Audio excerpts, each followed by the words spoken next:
Assalamualaikum. Saya Muhammad Nazri bin Nordin, nombor matrik 260726.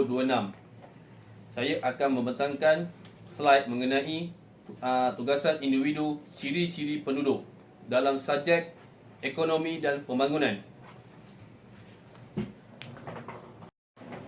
Dalam slide ini, saya akan menerangkan pengenalan pembangunan ekonomi, kepentingan ekonomi, ciri-ciri penduduk, implikasi dan rumusan.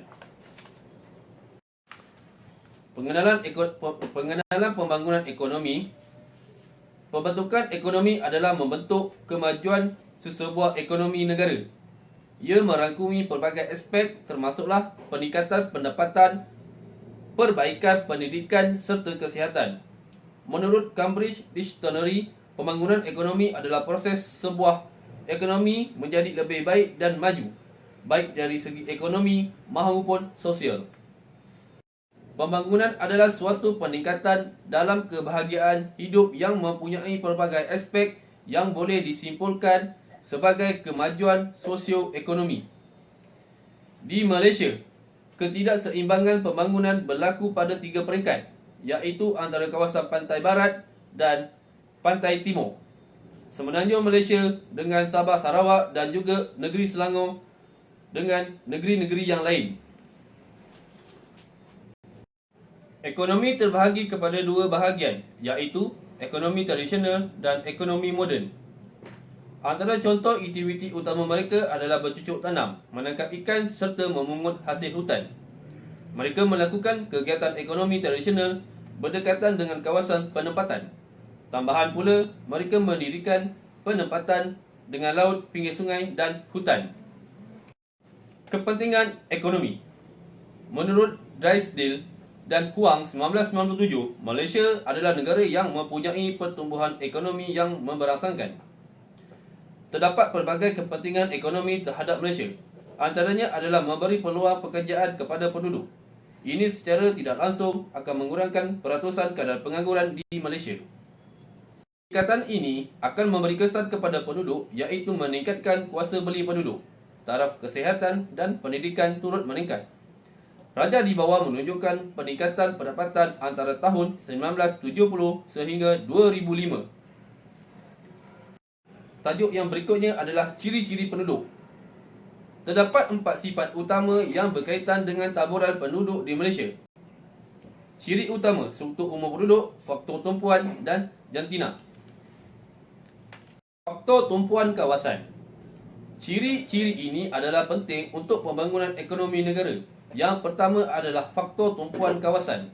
Kawasan yang mempunyai penduduk padat adalah kawasan yang menyediakan kemudahan awam dan perkhidmatan seperti hospital, institut pengajian tinggi serta sistem pengangkutan yang terbaik. Komposisi mengikut kaum. Di gambar rajah ini menunjukkan kepelbagaian kaum antara Melayu, Cina, India, Sing dan etnik yang lain. Penduduk berbilang kaum di Malaysia telah wujud disebabkan oleh penghijrahan masuk buru-buru Cina dan India pada abad ke-19.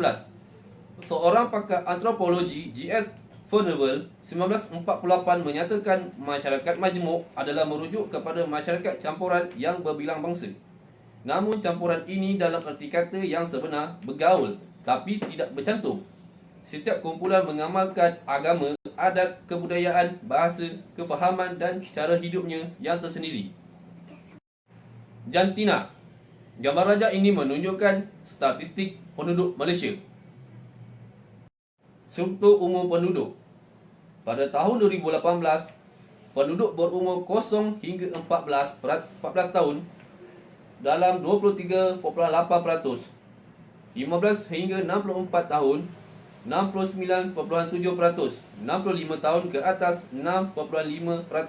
Pada tahun 2019, penduduk berumur 0 sehingga 14 23.3%, 70% mewakili penduduk 15 sehingga 6.7 mewakili penduduk 65 tahun ke atas. Implikasi.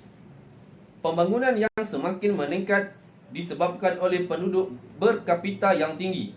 Pembangunan ekonomi yang kukuh disebabkan oleh pembangunan yang semakin maju. Sekali rumusan. Populasi di Malaysia dijangka terus berkembang 75% pada tahun 2022. Dan perkembangan ini perlu diambil peluang kepada industri farmasi, pembuatan produk halal dan perkembangan insurans sebagai keperluan kelangsungan hidup. Sekian, terima kasih.